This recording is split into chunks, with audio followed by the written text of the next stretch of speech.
తల మీద చెయ్యి వేసి బొట్టు పెట్టినా, తాళి బొట్టు మెడను కట్టి బొట్టు పెట్టినా, తల మీద చెయ్యి వేసి బొట్టు పెట్టినా, తాళి బొట్టు మెడను కట్టి బొట్టు పెట్టినా, సన్ని కళ్ళు తొక్కినా సప్త పదులు మెట్టినా, సన్ని కళ్ళు తొక్కినా సప్త పదులు మెట్టినా, మనసు మనసు కలపడమే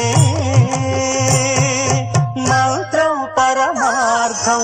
శ్రీరస్తు శుభమస్తు, శ్రీరస్తు శుభమస్తు. శ్రీకారం చుట్టుకుంది పెళ్లి పుస్తకం, ఇక ఆకారం దాచుతుంది కొత్త జీవితం.